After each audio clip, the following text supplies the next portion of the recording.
تو کیا واقعی جادو صرف نظر کا فریب ہے؟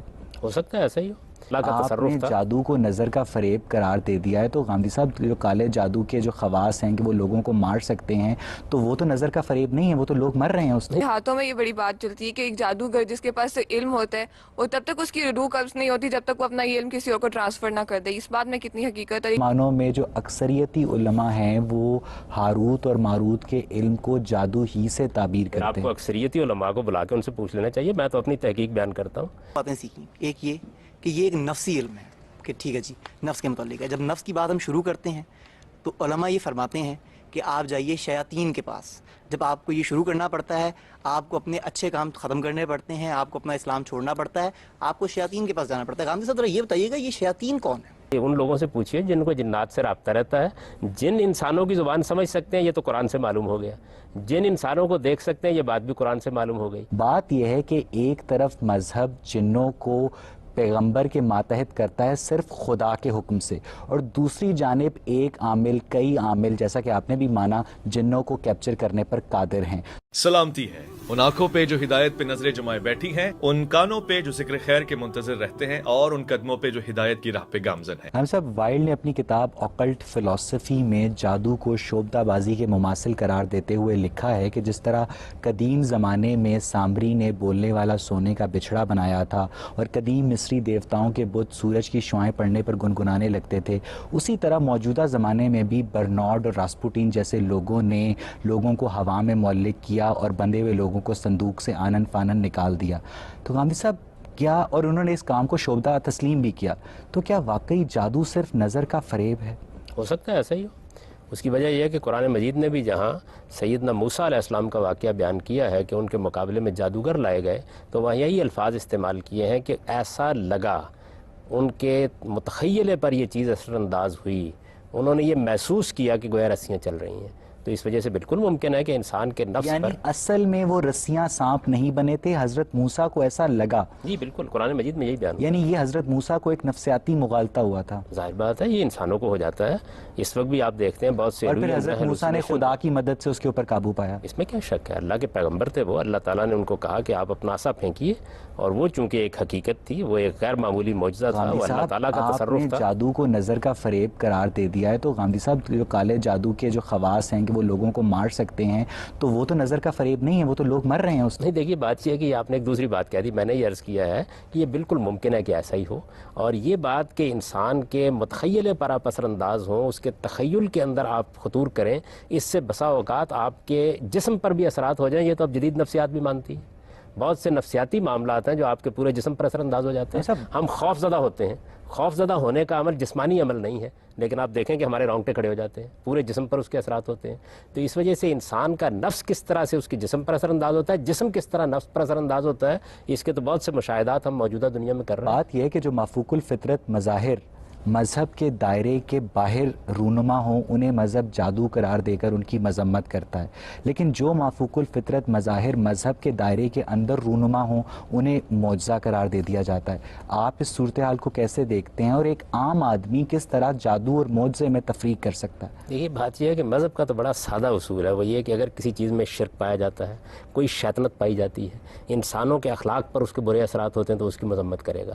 وہ اندر کی چیز ہو تب بھی مذمت کرے گا، باہر کی چیز ہو تب بھی مذمت کرے گا، وہ مادی چیز ہو تب بھی مذمت کرے گا، نفسی چیز ہو تب بھی مذمت کرے گا۔ تو مذہب تو اپنے اصول پر کسی چیز کو دیکھے گا۔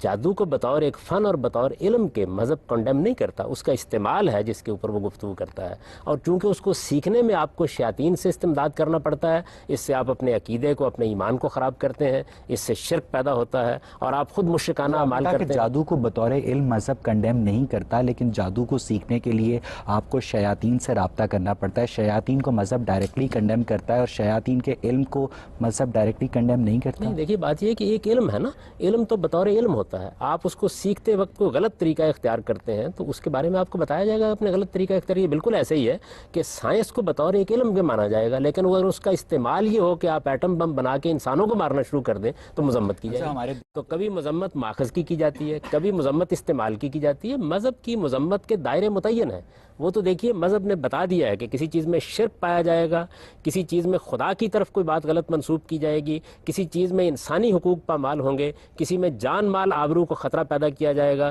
کوئی چیز فحش ہوگی تو مذہب اس کی مذمت. ہمارے دیہاتوں میں اگر کسی کا جانور بیمار ہو جائے, کسی کی فصل خراب ہو جائے, اور شہروں میں بھی ایسا واقعہ دیکھنے کو سامنے آئے ہیں کہ اگر ساس اور بیوی کا جھگڑا ہے, امتحان سر پر ہے, محبوبہ کو منانا ہے, تو عاملوں, پیروں, فقیروں سے رابطہ کیا جاتا ہے, اور کالے جادو کے کاٹ پلٹ کے ماہرین بیٹھے ہیں ہر جگہ, اور ایک جادو باقاعدہ ایک انڈسٹری کی شکل اختیار کر چکا ہے. تو صاحب آپ اس ساری صورتحال کو کیسے دیکھتے ہیں؟ میرا خیال یہ کہ اس میں زیادہ تر عطائی ہیں, جھوٹ بولتے ہیں, لوگوں کو فریب دیتے ہیں, ان سے پیسے اینٹھنے کی کوشش کرتے ہیں. اس طرح کے لوگوں کا محاسبہ کرنا چاہیے جس طرح طب کے معاملے میں عطائیوں کا محاسبہ کرنا چاہیے. آپ دیکھیں اس وقت آپ کے ہاں سارے لوگ MBBS کر کے اور باہر کی ڈگریاں لے کے اپنے کلینک کھولے ہوئے ہیں. بے شمار لوگ ہیں کہ جو جگہ جگہ دیہات میں کلینک کھولے ہوئے ہیں, کچھ واقف نہیں ہے طب کا علم کیا ہے, لوگوں کی صحت سے کھیل رہے ہیں. تو ان عطائیوں اور ان کویکس کا جس طرح محاسبہ ہونا چاہیے اس طرح ان کا بھی ہونا چاہیے. لیکن اس کا کیا مطلب ہے؟ اس کا مطلب یہ ہے کہ اگر فرض کر لیجئے کہ 5000 کویکس اور عطائی ہمارے معاشرے میں موجود ہے تو ہم ڈاکٹری کے علم کا انکار کر دیں. علم موجود ہے, اس کا استعمال غلط بھی ہوتا ہے, صحیح بھی ہوتا ہے, اور بعض موقعوں پر لوگ بغل بنا لیتے ہیں. ڈاکٹرز اور کویکس کے درمیان تفریق کرنے کا ایک بڑا آسان طریقہ ہے کہ ان سے ہم MBBS کی ڈگری ڈیمانڈ کریں, جو دکھا دے اس کو چھوڑ دیں, جو نہ دکھائے اس کو پکڑ لیں. ہم عطائیوں میں اور اصلی عاملوں میں کس طرح تفریق کریں گے؟ اسی طرح کا وہاں بھی کیجئے. آج سے پہلے تو آپ نہیں کر سکتے تھے نا, آپ نے MBBS کی ڈگری کے لیے ایک کالج بنایا, آپ نے اس علم کو اہمیت دی, اس کے بعد آپ نے قاعدے ضابطے میں اس کو لا کر اس کے بارے میں قانون سازی کی. اب بھی آپ اطباء کے بارے میں کیا کرتے ہیں؟ آپ ہومیوپیتھ یعنی ہم ایک یونیورسٹی میں اسکول آف میجک بنا سکتے ہیں؟ اگر آپ سمجھتے ہیں کہ ایک علم ہے تو بنائیے, ضرور بنائیے. دیکھیے جتنے علوم ہیں ان علوم میں مذہب وہاں مداخلت کرے گا جہاں کوئی اخلاقی مسئلہ پیدا ہوگا یا کوئی عقیدے کا مسئلہ پیدا ہوگا. میرا یہ کہ مادی علوم کے بارے میں تم کلیئر ہیں کہ کیا ہے. جو آپ نے نفس کی بات کی ہے, نفسی علوم کی بات کی ہے, نفس جو ہے بذات خود یہ کیا چیز ہے؟ جسم کا کوئی عضو ہے, کوئی خلیہ ہے, کوئی مادی جسم ہے, یا کچھ اور چیز ہے؟ یہ ایک غیر مرئی حقیقت جس کو ہم محسوس کرتے ہیں, انا کی صورت میں بولتے ہیں, ہمارے حواس اور ہمارے داخلی حواس اس کی شہادت دیتے ہیں. ایک شخصیت ہے جس شخصیت کو ہم جانتے ہیں, لیکن یہ کہ وہ ہمارے حواس کے دائرے میں نہیں آتی. تو غامدی صاحب جو چیز حواس کے دائرے میں نہیں ہے, غیر مرئی ہے اور بالا تر ہے مادے سے, تو پھر اس کا جو علم ہے وہ کیسے حاصل ہوگا؟ اس کو اسٹڈی کیسے کیا جائے گا؟ طریقے ہیں. ایک یہ کہ جو اس علوم کے ماہرین ہوں ان سے آپ رجوع کریں, اس علم کو سمجھنے کی کوشش کریں. دوسرا یہ ہے کہ ہمارے پاس اللہ کی کتاب موجود ہے, اس سے رجوع کر کے دیکھیں کہیں اس میں تو کسی چیز کا ذکر نہیں ہے. اگر ذکر ہوگا تو ہم اس کو مان لیں گے, اگر ذکر نہیں ہوگا تو انکار کر دیں. نہیں, اگر غیر مرئی علوم کے کوئی مطلب اگر وہ ایگزسٹ کرتا ہے یا اس کے کوئی ماہرین موجود ہیں, اس کا مطلب ہے کہ مادے سے بالا تر بھی کوئی آپ حقیقت. پیراسائیکالوجی کو مانتے ہیں؟ آپ یہ مانتے ہیں کہ تنویم کا عمل ہوتا ہے؟ آپ یہ مانتے ہیں ہپناٹزم ایک حقیقت ہے؟ مانتے ہیں نا اس چیز کو؟ یہ کیا علم ہے؟ اس کا مادے سے تو کوئی تعلق نہیں ہے. اگر مریخ پر ایک گاڑی کو یہاں سے کنٹرول کیا جا سکتا ہے تو نفسی علوم کے بارے میں اتنے استباد کی کیا ضرورت ہے؟ نہیں, اس میں اس کا تجربہ کیجئے, اس پہ جا کے تحقیق کیجئے. میں اس سے تو نہیں روک رہا, اور یہ بھی نہیں کہہ رہا کہ آپ بغیر کسی وجہ کے مان لیں, لیکن یہ بات کہ یہ علوم ہیں یہ ایک حقیقت ہے. نہیں غامدی صاحب, اس میں جو آپ عمل تنویم کی بات کر رہے ہیں, ہپناٹزم, ٹیلی پیتھی وغیرہ, یہ جو آپ بات کر رہے ہیں, اس میں اگر ہم دیکھیں وہ سارا ایک دماغ کا فنکشن آ جاتا ہے. اب دماغ بذات خود ایک مادہ ہے, ٹھیک ہے, اور دماغ جس قسم کا مادہ ہے وہ انتہائی کمپلیکیٹڈ ہے, اور دماغ کے اندر کوئی ایسی چیز ایگزسٹ نہیں کرتی سوائے جو مطلب ہے خیالوں کی صورت میں. اور وہ خیالات کون سے ہیں کہ جو آپ کے ارد گرد کی سراؤنڈنگز ہیں, مادی حالات ہیں, وہ سارا انہی کا عکس ہوتا ہے خیالوں کی صورت میں. حوصلہ ہے آپ کا کہ آپ دماغ کے بارے میں جو گفتگو کر رہے ہیں, ابھی تو اس میں انسان کا علم صفر کے برابر بھی نہیں ہے. مطلب بہت جو معمولی موجود ہے, باتیں جو بھی دریافت ہوئی ہیں. ابھی یہ حقیقت کیا ہے, اس کی نوعیت کیا ہے, یہ کس طریقے سے فنکشن کرتا ہے, اس میں کسی چیز کا ظہور ہوتا ہے یا یہ آپ اپنے جذبات تخلیق کر رہا ہے, یہ محض قیاسات ہے. یہ کیا ہو گیا ہم کو کہ ہم بعض اوقات ایک چیز کے بارے میں جب قیاسات بھی مغرب سے آ جائیں تو ایسے ان کو بیان کرتے ہیں جیسے قرآن و حدیث بیان کیے جا رہے ہیں. یعنی زیادہ سے زیادہ آپ یہ کہیے کہ ابھی دماغ کے بارے میں ہماری معلومات یہ ہیں. یہ کیسے معلوم ہو گیا؟ پھر یہ بات بھی ٹھیک نہیں ہے کہ یہ جتنے علوم ہیں یہ سب کے سب دماغ سے متعلق. ابھی تو ہم یہ نہیں جان سکے نیند کیا چیز ہے, کیسے آتی ہے. ابھی تو ہم یہ نہیں جان سکے کہ اس کے اندر جو خواب آتے ہیں وہ ہمارے متخیلے میں کہاں سے در آتے ہیں. ابھی تو ہمارے لیے ایک پوری دنیا ایک بجائے خود ایک راز ہے. اس کو آگے بڑھیے اور جاننے کی کوشش کیجیے. غامدی صاحب, میرا آپ سے سوال یہ ہے کہ جیسے آپ نے بیان کیا کہ علوم دو طرح کے ہیں, ایک مادی علوم اور ایک نفسی علوم. میں آپ سے یہ پوچھنا چاہوں گا کہ مذہب کس چیز کو فوقیت دیتا ہے, یا نفسی علوم کو یا مادی علوم کو؟ مذہب کا یہ موضوع ہی نہیں ہے. مذہب کا یہ کام نہیں ہے کہ وہ ان علوم میں آپ کو بتائے کہ آپ کس کو ترجیح دیں. مذہب کا دائرہ یہ ہے کہ وہ آپ کو یہ بتائے کہ آپ کو ایک پروردگار کے حضور میں جواب دہ ہونا ہے, اس کے لیے تیاری کیسے کرنی ہے. یہ تو ضمناً ان چیزوں کا ذکر آ جاتا ہے. قرآن مجید میں بھی ان کا ذکر ضمنی طور پر آیا ہے. مثال کے طور پر یہ جو ہاروت و ماروت کا قصہ ہے یا سحر و ساحری ہے، اس کا ذکر کیسے آیا ہے؟ اس کا ذکر اس وقت آیا ہے جب رسالت باب صلی اللہ علیہ وسلم کے معاملے میں یہود نے ان علوم سے مدد حاصل کرنے کی کوشش کی. مگر غامدی دیکھیے میرا یہ کام نہیں ہے کہ میں سحر و ساحری کی حقیقت آپ کو بتاؤں، یہ میرا موضوع نہیں ہے. میں ان علوم و فنون کے ساتھ اتنی دلچسپی رکھتا ہوں جتنی کہ ایک دین کو سمجھنے والے یا یوں کہیے کہ دنیا کو سمجھنے والے انسان کو ہونی چاہیے. تو جس طریقے سے طب کے معاملے میں اگر آپ کو معلومات حاصل کرنی ہو، دوا کیسے بنتی ہے، دوا میں خواص کیسے دریافت ہوتے ہیں، مریضوں کے معاملے میں آپ کس طریقے سے معاملات کرتے ہیں، سرجری کے کیا قوانین ہیں، تو میں ایک اصولی بات تو آپ کو بتا سکتا ہوں کہ یہ ایک علم ہے اور ایک فن ہے، لیکن اس کے لیے آپ کو اس کے ماہرین کے پاس جا کے معلومات حاصل کرنی چاہیے. ہمارے دیہاتوں میں یہ بڑی بات چلتی ہے کہ ایک جادوگر جس کے پاس علم ہوتا ہے وہ تب تک اس کی روح قبض نہیں ہوتی جب تک وہ اپنا یہ علم کسی اور کو ٹرانسفر نہ کر دے. اس بات میں کتنی حقیقت ہے؟ اس طرح کے توہمات کی آپ تحقیق کریں. میرے نزدیک تو ایسی کوئی چیز نہیں ہے. قرآن مجید نے بتا دیا کہ جب موت آ جاتی ہے تو دنیا کی کوئی طاقت بھی اس کو روک نہیں سکتی، اللہ کا فیصلہ صادر ہو جاتا ہے. دیکھیے کچھ چیزیں میرے ایمان سے متعلق ہیں، کچھ چیزیں وہ ہیں جن کو قرآن مجید نے واضح کر دیا، کچھ چیزیں وہ ہیں جن کو اللہ کے پیغمبر نے واضح کر دیا. باقی یہ دنیا ہے، اس کا مطالعہ اسی طرح کرنا چاہیے جیسے دنیا کی چیزوں کا کیا جاتا ہے. میں سرجری کا مطالعہ بھی کرتا ہوں، ابھی حال میں مجھے خود سرجری سے گزرنا پڑا. میں ایک تجربے سے خود گزرا ہوں، یہ تو ایک واقعہ ہے، لیکن یہ کہ میں ایک سرجن کی طرح یہ بتا سکوں آپ کو کہ اس علم کی حقیقت کیا ہے، کیسے انہوں نے میرے جسم کے حصے کو کاٹ کے جوڑ دیا ہے، تو یہ چیز ایسی ہے کہ جس کے لیے آپ کو کسی ماہر سرجن کے پاس جانا پڑے. صاحب یعنی مذہب یہ تسلیم کرتا ہے کہ جس طرح دعا کے نتیجے میں خدا فطری قوانین میں مداخلت کرتا ہے، اسی طرح جادوگر بھی جادو کے ذریعے فطری قوانین میں مداخلت کر سکتا ہے. تو غام صاحب اس طرح خدا کی الوہیت میں شریک ہونا کیسے ممکن ہے؟ یہ دیکھیے مادی علوم بھی فطرت کے اندر مداخلت کرتے ہیں، اس وقت کر رہے ہیں. علوم کا مداخلت کرنا کیا مطلب ہے اس کا؟ ایک آدمی چھپا ہوا ہے، اس نے ایک گولی ایجاد کر لی ہے، پہلے اس کو سامنے آنا پڑتا تھا، وہ تلوار کا وار کرتا تھا، آپ کو چیلنج کرتا تھا. اب وہ کہیں چھپا ہوا ہے، اس نے گولی چلا دی. غامدی صاحب سائنس کبھی فطری قوانین میں مداخلت نہیں کرتی، ان کا استعمال کرتی ہے.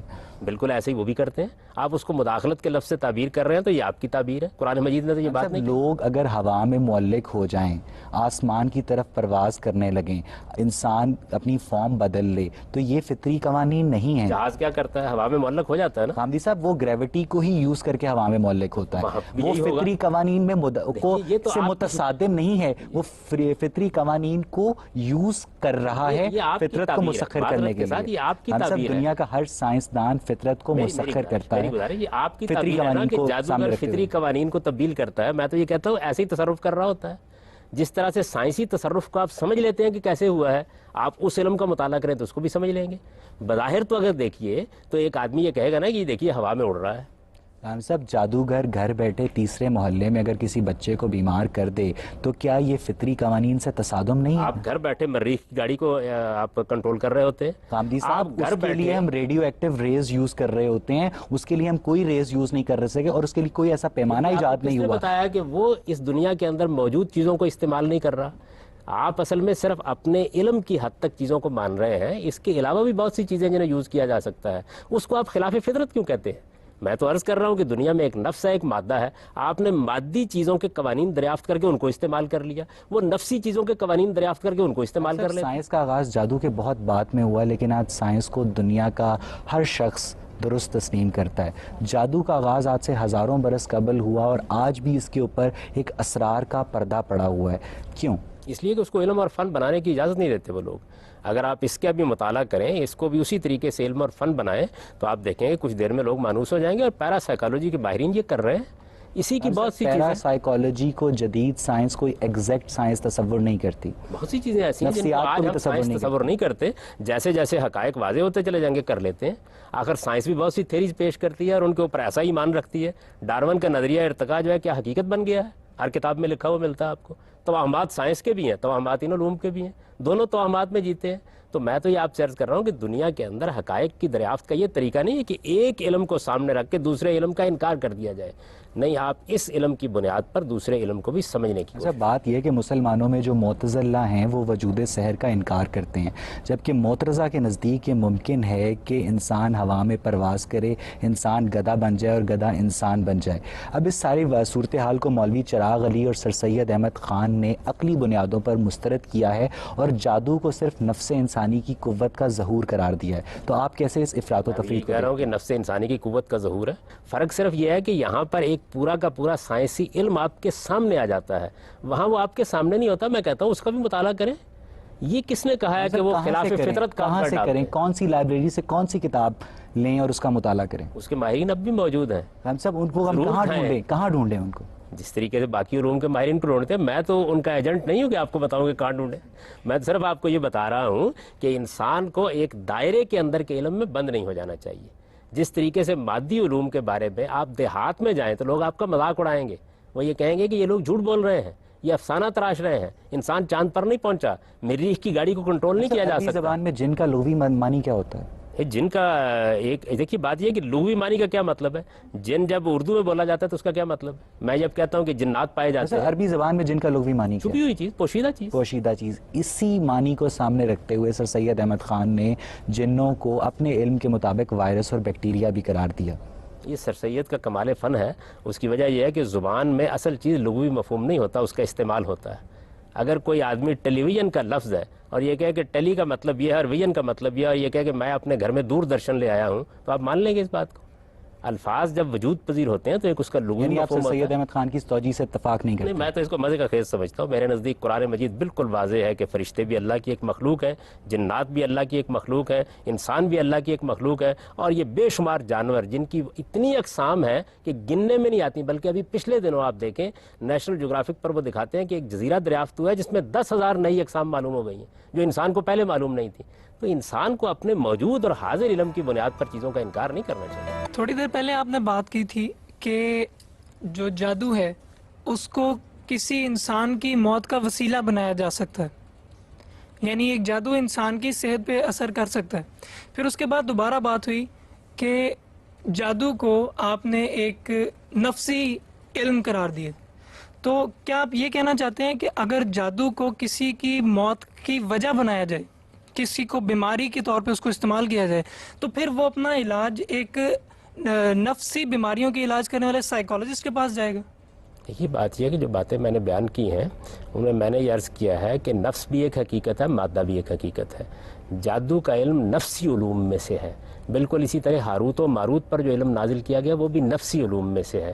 مادی علوم کے آپ اکتشافات دیکھتے ہیں, اس میں آپ اپنے علم کی بنیاد پر فیصلہ کرتے ہیں کہ آپ کو ہومیوپیتھ کے پاس جانا ہے, آپ کو حکیم صاحب کے پاس جانا ہے, یا آپ کو ڈاکٹر کے پاس جانا ہے. اس کا مذہب سے کیا تعلق ہے؟ آپ اپنے علم اور مشاہدے کی بنیاد پر فیصلہ کیجیے. اس معاشرے میں بہت سے لوگ ہیں کہ جو ڈاکٹر کے پاس جانا پسند نہیں کرتے. وہ یہ کہتے ہیں جی حکیم کا علم بہت زیادہ قابل عمل ہے. بالکل اسی طرح بہت سے لوگ ہیں کہ جو ہومیوپیتھی پر ایسا ایمان رکھتے ہیں, وہ کہتے ہیں کہ یہ جو طب جدید ہے, یہ علاج بضد کی طب جو ہے ایلوپیتھی, یہ کوئی علم ہی نہیں ہے, یہ تو انسانی صحت کے لیے نقصان دہ ہے. تو یہ جو چیزیں ہیں ان کو آپ مذہب کا مسئلہ نہ بنائیے, ان کا تعلق آپ کی مذہب سے تحقیق اس کو لنک نہیں کر رہا. میں صرف یہ بات کر رہا ہوں کہ جب جسم کے خاص حصے کو تکلیف ہوتی ہے تو آپ اسپیشلسٹ کے پاس جاتے ہیں. مثلا اگر ہڈی کی کوئی پرابلم ہے تو آپ آرتھوپیڈک سرجن کے پاس جائیں گے. دماغ کا مسئلہ ہے تو آپ نیورولوجسٹ کے پاس جائیں گے. لیکن جب جادو کی کوئی مسئلہ ہوتا ہے تو ابھی آپ نے اس کو کہا کہ وہ ایک نفسی علم ہے, نفسی بیماریوں کا علاج کرنے کے لیے سائیکالوجسٹ ہوتے ہیں. تو پھر کیا جادو کا علاج کروانے کے لیے سائیکالوجسٹ کے پاس جائیں گے؟ دیکھیے یہ بات یوں نہیں ہے کہ تمام نفسی چیزوں کا علم و مطالعہ جو ماہرین نفسیات سے متعلق ہے. نفس کے بہت سے معاملات ہیں جن کا وہ علاج کرتے ہیں. دوسرے معالج بھی موجود ہیں. جس طریقے سے آپ نے یہاں پر آرتھوپیڈک سرجن کا ذکر کیا لیکن آپ نے ہڈی جوڑنے والے پہلوان کا ذکر نہیں کیا. تو ہر طرح کے لوگ موجود ہوتے ہیں جس پر آپ کو اطمینان ہوتا ہے, آپ اس کے پاس چلے جاتے ہیں. جس علم کو ہم زیادہ سائنٹیفک سمجھتے ہیں اس کی ہم تبلیغ بھی کرتے ہیں. آپ اپنے دیہات میں جا کر دیکھیں لوگ اپنے علاج معالجے کے لیے کن لوگوں کے پاس جاتے ہیں. تو میں نے کسی کو ترغیب نہیں دی کہ آپ فلاں کام کریں. میں تو ایک اصولی بات کر رہا ہوں کہ ماہرین نفسیات بھی نفسی علوم کے ماہر ہوتے ہیں. سر میرا کوشچن یہ ہے کہ ہاروت اور ماروت کے علم کا ذکر کیا, جادو میں اور ہاروت کے ماروت کے علم میں آپ نے فرق واضح نہیں کیا. دوسری بات یہ ہے کہ حضور نبی اکرم صلی اللہ علیہ وسلم پر جب جادو کیا گیا تو قرآن کی 11 آیتیں سورہ ناس اور سورہ فلق پڑھی گئیں اس ٹائم. ہاروت اور ماروت کا علم وہاں بھی نہیں استعمال کیا گیا. جس طرح آپ نے ایک مثال دی کہ بازو سوج گیا اور ایک عالم نے انگلی لگائی اور وہ صحیح ہو گیا, تو اس سے بھی یہ واضح نہیں ہوتا کہ وہ جادو ہے یا ہاروت یا ماروت کا علم ہے. اور اس کے علاوہ حضور نبی اکرم صلی اللہ علیہ وسلم نے اپنی پوری زندگی میں کہیں یہ ظاہر نہیں ہو رہا کہ کوئی ہاروت ماروت کا علم استعمال کیا ہو، جبکہ وہ ایک رول ماڈل ہیں اسلام اور اس دین کے؟ رسول اللہ صلی اللہ علیہ وسلم نے تو کوئی سائنسی علم بھی استعمال نہیں کیا. وہ رول ماڈل ہے اخلاقیات میں. اس میں نہیں ہے کہ ہر علم کو ضرور استعمال کریں. نہ آپ نے جادو کا علم کبھی استعمال کیا، نہ اس طرح کے علوم استعمال کیے. آپ نے ایک پیغمبر کی حیثیت سے لوگوں کو دعوت دی، حق بتایا. یہ علوم دنیا میں موجود تھے، ان علوم کے اثرات بھی تھے، ان کے بارے میں لوگ بیان بھی کرتے تھے. جب کچھ لوگوں نے آپ کو بھی ان علوم سے نقصان پہنچانے کی کوشش کی تو اللہ تعالیٰ نے آپ کو یہ ہدایت فرمائی کہ آپ دعا کریں اللہ تعالیٰ سے. تو پیغمبر نے دعا کی، اللہ نے پیغمبر کی دعا سن لی. اور اللہ تعالیٰ نے جس طرح آپ کو مادی معاملات میں محفوظ رکھا، مثلا کچھ لوگوں نے آپ کو بلایا، تاریخ میں یہ واقعہ بیان ہوتا ہے، پتھر لڑکا کے آپ کو شہید کرنے کی کوشش کی. اللہ نے اپنے علم سے آپ کو بتا دیا. آپ کے علم میں ہے کہ خیبر کے موقع پر ایک خاتون نے زہر کھانے میں ڈال کر آپ کو کھلا دیا. اللہ نے آپ کو بتا دیا اور آپ اس سے محفوظ رہے. تو پیغمبر کا معاملہ بالکل مختلف معاملہ ہوتا ہے. پیغمبر ان علوم و فنون سے کوئی دلچسپی نہیں رکھتا. آپ نے فرمایا کہ پیغمبر نے کبھی اپنی زندگی میں سائنسی معاملہ استعمال نہیں کیا. صاحب بات یہ ہے کہ سائنس ہاروت اور ماروت یا فرشتوں کے ذریعے انسانوں تک نہیں پہنچی، لیکن جو ہاروت اور ماروت کا علم ہے، علم الکتاب ہے، وہ فرشتوں کے ذریعے انسانوں تک پہنچتا ہے. اور فرشتوں کا جو مسئلہ ہے وہ ڈائریکٹلی مذہب سے ریلیٹڈ ہے. تو کیوں نہیں حضور نے اپنی زندگی میں ہاروت اور ماروت کے علم کے نقصانات اور فوائد اپنے لوگوں تک پہنچائے؟ بات یہ ہے کہ قرآن مجید نے جتنی حقیقت بیان کرنی تھی کر دی. وہ حضوری کی پہنچائی ہوئی ہے. قرآن آپ ہی کا دیا ہوا ہے. اس سے ہمیں معلوم ہوا کہ اس علم کی حقیقت کیا ہے. یہ معلوم ہوا یہ جادو سے الگ ایک علم ہے. یہ معلوم ہوا اس کے بڑے بڑے ماہرین قدیم زمانے میں موجود رہے ہیں. بس اتنا کافی ہے. یہ حضور نے بتا دیا. استعمال کرنا کیا ضروری ہے؟ کیا اس بات پر سارے مفسرین متفق ہیں کہ جادو اور ہاروت اور ماروت کا علم دو مختلف چیزیں ہیں؟ بہت سے محققین.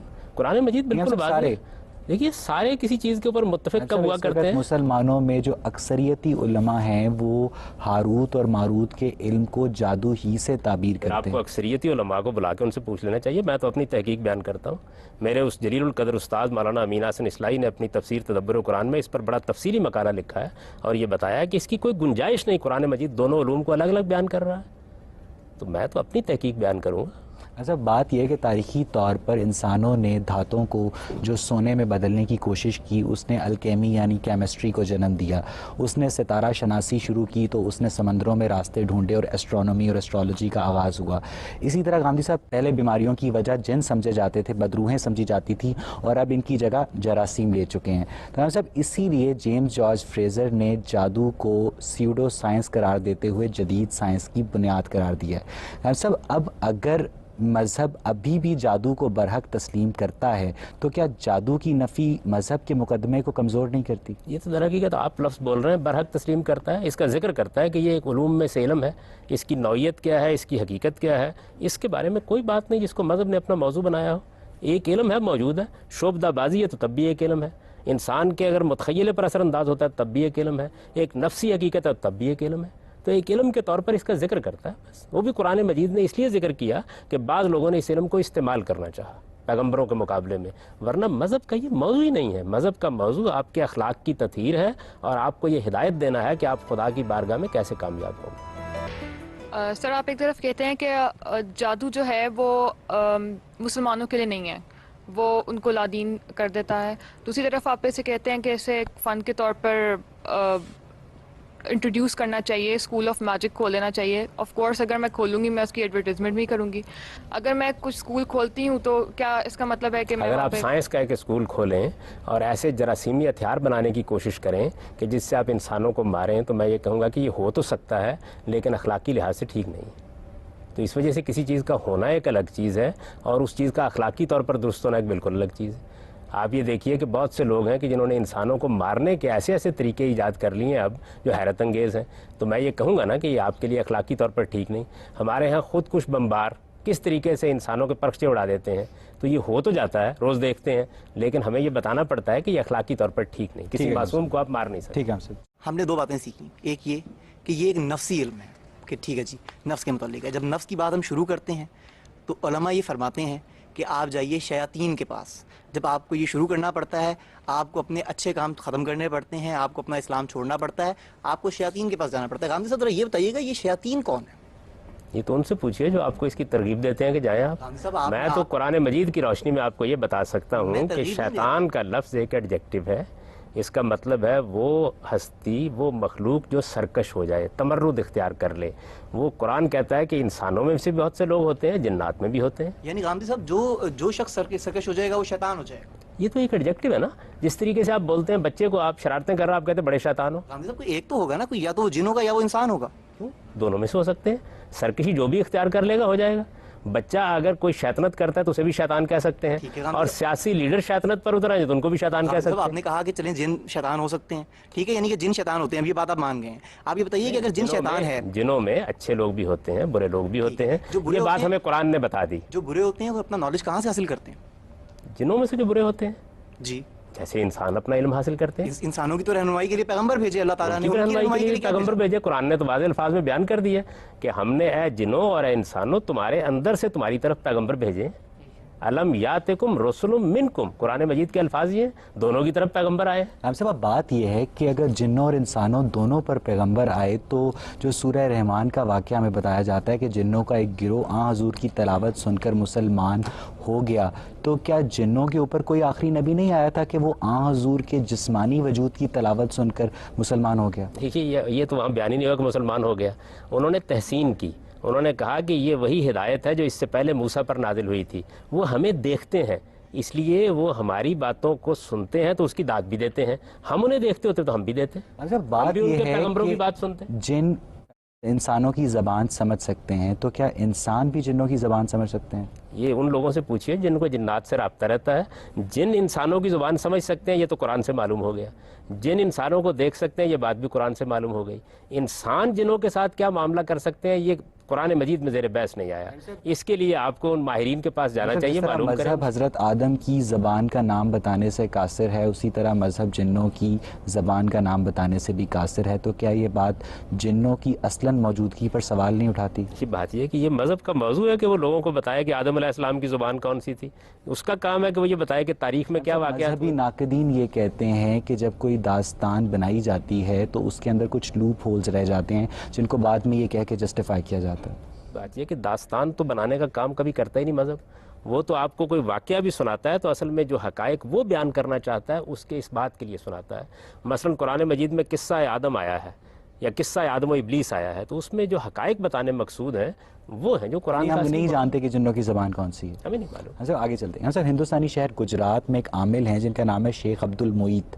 انہوں نے کتاب لکھی جواہر الخمسہ اور اس میں انہوں نے جن پکڑنے کا ایک منتر بیان کیا جس کے مطابق یا دانوشو یا ہاشو یا رابوشو کے الفاظ 24,800 دفعہ ادا کرنے سے جنوں کو حاضر کیا جا سکتا ہے. اچھا اب اس بات میں کس حد تک صداقت ہے یہ ایک الگ بحث ہے، ہم اس میں نہیں پڑھتے. بات یہ ہے کہ ایک طرف مذہب جنوں کو پیغمبر کے ماتحت کرتا ہے صرف خدا کے حکم سے، اور دوسری جانب ایک عامل کئی عامل جیسا کہ آپ نے بھی مانا جنوں کو کیپچر کرنے پر قادر ہیں. تو ہم صاحب یہ کیا افراط و تفریط نہیں؟ میں نے یہ تو نہیں کہا قادر ہے، میں نے یہ کہا کہ لوگ بیان کرتے ہیں. میں نہ اس کی نفی کرتا ہوں نہ اس کا اس بات کرتا ہوں. میں تو اتنی بات جانتا ہوں جتنی بات اللہ کی کتاب میں بیان ہو گئی ہے. اللہ کے پیغمبروں کو جو معجزات دیے جاتے ہیں وہ براہ راست اللہ کے اذن سے دیے جاتے ہیں. ان میں اللہ تعالیٰ تصرف کی صلاحیت پیدا کرتا ہے. وہ ایک حقیقت ہوتے ہیں. دنیا میں دوسرے علوم و فنون بھی ہیں.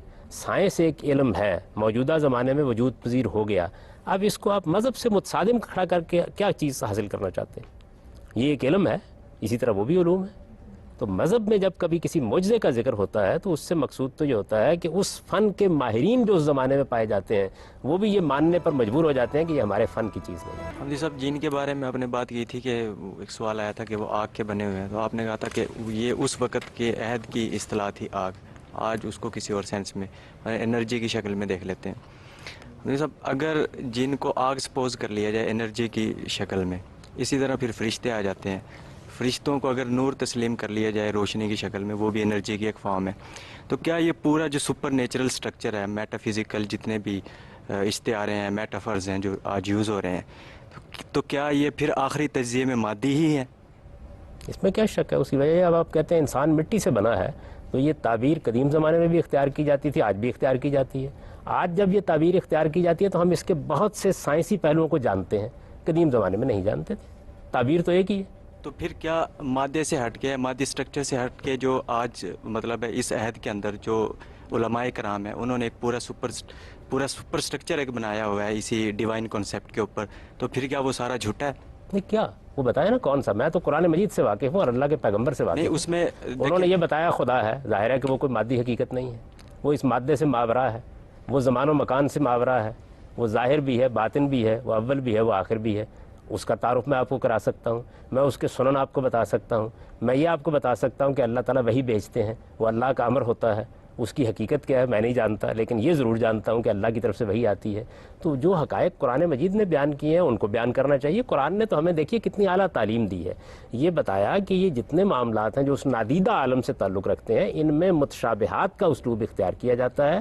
جن کے دلوں میں ٹیڑھ ہوتی ہے وہ ان کی حقیقت کے درپے ہوتے ہیں. اس سے جو اصل بات بیان کرنا مقصود ہے وہ حاصل ہو گئی ہم کو. نہیں لیکن غامدی صاحب یہ خاص تو پھر مادے کے اندر بھی موجود ہیں. مادے کے اوپر ایک واضح طور پہ سائنسی ایک رائے موجود ہے کہ مادہ جو ہے نا وہ تخلیق کیا جا سکتا ہے، نفنا کیا جا سکتا ہے. اسی طرح مادے کے اندر کے جو ڈائلیکٹکس ہیں اس کا جو ایوولوشنری پروسیس ہے وہ ہر وقت چینج ہو رہا ہے، ڈیولپ ہو رہا ہے. ٹھیک ہے، اب وہ پروسیس بھی کسی انسان کے ہاتھ میں نہیں ہے. تو پھر وہی خاص جو خدا میں پائے جاتے ہیں تو کیا وہ مادے میں نہیں پائے جاتے؟ اسی وجہ سے دونوں نقطہ نظر ہمیشہ موجود رہے ہیں. مذہب نے یہ بتایا آ کے کہ یہ ایک غلط فہمی ہے، ذات خداوندی اس سے ماورا ہے. دو نقطہ نظر رہے ہیں. آپ کو معلوم ہے کہ وحدت الوجود کا نقطہ نظر خالق کائنات کے ظہور کو اسی کائنات کی صورت میں تسلیم کرتا ہے. تو انسانوں کو حق حاصل ہے کہ وہ سوچیں، غور کریں، اپنی ایک رائے دیں. لیکن پھر قرآن مجید آپ کو یہ بتاتا ہے کہ یہ حقیقت نہیں ہے. آپ غلط فہمی میں مبتلا ہو گئے ہیں. آپ اس مادی حقیقت پر خدا کو قیاس کرنے کی غلطی کر رہے ہیں. خدا اس سے ماورا ہے. آپ سے یہ سوال پوچھنا تھا کہ علم جو آپ نے اس کو شروع ہم نے گفتگو کی اس کو ہم اس طرح چین آؤٹ کر سکتے ہیں کہ ایک علم جو فرشتوں کی طرف سے آیا انسانوں تک اس کا استعمال جو ہے وہ اس کو دو کیٹیگریز میں ڈفرینشیٹ کرتا ہے، ایک جادو اور ایک دوسرا. کیسا ہم چین آؤٹ کر سکتے ہیں آپ کی شروع کی باتوں سے؟ نہیں، یہ دو الگ الگ علوم ہیں. ایک علم سحر ہے، وہ انسانوں کی اپنی ایجاد ہے، وہ اللہ نے نازل نہیں کیا. لیکن جس طرح دوسرے علم کی صلاحیت انسان کو بخشی ہے اسی صلاحیت سے اس نے اس علم کو بھی ایجاد کر لیا. ایک علم وہ ہے کہ جو فرشتوں کے ذریعے سے اتارا گیا، اس کو قرآن نے بیان کر دیا کہ دو فرشتوں کے ذریعے سے بابل میں اتارا گیا اور ان سے لوگ یہ سیکھ لیتے تھے. یہ دو بالکل الگ الگ چیزیں. ان دونوں کو اڈاپٹ کرنے کوئی مسئلہ نہیں ہے، اس کا استعمال برا بناتا ہے اس کو. سحر کے بارے میں نے عرض کر دیا کہ آپ اس کو جب سیکھیں گے تو آپ کو اپنے ایمان اور عقیدے سے دستبردار ہونا پڑے گا. اس وجہ سے آپ کو روکا جائے گا. اس علم میں آپ کو ایمان عقیدے سے دستبردار نہیں ہونا پڑتا. یہ علم آپ سیکھ سکتے ہیں، اچھے ذرائع سے سیکھ سکتے ہیں، لیکن سیکھنے کے بعد اس کا استعمال برا بھی کر سکتے ہیں، اچھا بھی کر سکتے ہیں، جس طرح سائنسی علم کا کر سکتے ہیں. رامز صاحب اب بات یہ ہے کہ کسی بھی مافوق الفطرت یا مابعد الطبیعتی علم کا اچھا استعمال کیا ہو سکتا ہے؟ جس طریقے سے مادی چیزوں کا اچھا استعمال اور برا استعمال. اس سے ہم کینسر ہاسپٹلز بناتے ہیں، سڑکیں بناتے ہیں، لوگوں کو ٹھیک کرتے ہیں، ان کی بھلائی کے کام کرتے ہیں. کسی بھی مابعد الطبیعتی علم کا اچھا استعمال کیا ہو سکتا ہے؟ ایک بہت اچھا استعمال تو یہ ہے کہ اگر کوئی سحر و شاعری کے ذریعے سے آپ کو نقصان پہنچانے کی کوشش کرتا ہے تو آپ اس کا مقابلہ کر سکتے ہیں. یہ تو کاؤنٹر ہو گیا نا، یہ تو کاؤنٹر اچھا استعمال ہے. یہ تو کاؤنٹر ہو گیا. کیا اس سے ہم لوگوں کی فلاح و بہبود کا کوئی کام لے سکتے ہیں؟ یہ بات میرے علم میں نہیں ہے، اس لیے کہ میں نے تو عرض کر دیا کہ آپ ان علوم کی تحقیق کیجئے. قرآن مجید ان علوم کا ماخذ نہیں ہے، اس میں اعظم وہ کیا تو چیز ان ہے؟ کا ذکر کرتا ہے. اس میں اعظم کیا چیز ہے؟ میں نہیں جانتا. اس کا کوئی تصور نہ قرآن مجید میں پایا جاتا ہے نہ کسی صحیح حدیث میں پایا جاتا ہے. لوگ عام طور پر یہ چیز استعمال کرتے ہیں. اللہ تعالیٰ نے اپنا نام بھی بتا دیا ہے، اپنے صفاتی نام بھی بتا دیے ہیں، اور میں اگر غور کروں تو میں اگر اس میں اعظم کہوں گا تو اللہ ہی کے نام کو کہوں گا. لیکن اس معاملے میں لوگ جو باتیں بیان کرتے ہیں قرآن میں یہ تعبیر نہیں آئی، کسی صحیح حدیث میں بھی یہ تعبیر نہیں. ایسا بات یہ ہے کہ قدیم زمانے میں جو قبائل تھے وہ جادوائی رسومات شمن ادا کیا کرتے تھے، اور آج یہ رسومات یہودیوں میں قبالسٹ اور مسلمانوں میں پیر فقیر ادا کرتے ہیں. ایسا بات یہ ہے کہ کیا ان قدیم رسومات کو ہر سامی مذہب نے اپنے اپنے رواجات کے مطابق کسٹمائز کر لیا ہے، اور کس طرح کچھ مخصوص کلمات جنہیں ہم منتر کہتے ہیں فطری قوانین میں تبدیلی لانے کا موجب ہو سکتے ہیں؟ دیکھیے یہ فطری قوانین آپ کہتے ہیں، میں تو یہ کہتا ہوں وہ بھی ایک فن ہے، وہ بھی ایک فن ہے. جس طریقے سے سائنس کے بارے میں ہم جانتے ہیں کہ بظاہر جو چیز ہمیں قوانین کو توڑتی نظر آ رہی ہوتی ہے وہ انہی قوانین کے مطالعے سے پیدا ہوتی ہے. اسی طرح نفسی علوم کے ماہرین بھی ان قوانین کا مطالعہ کرتے ہیں اور ان کی بنیاد پر یہ معجزے دکھا دیتے ہیں. تو آپ اس کو کیوں فوق فطری کہتے ہیں؟ فوق فطری کا لفظ تو اصل میں ایک ریلیٹو لفظ ہے. جو چیز آپ کی سمجھ میں ابھی نہیں آئی آپ اسے فوق فطری کہہ دیتے ہیں. اس کے سوا کچھ نہیں. ٹھیک ہے امام صاحب، یہاں پہ ہم آج کے پروگرام کا اختتام کرتے ہیں.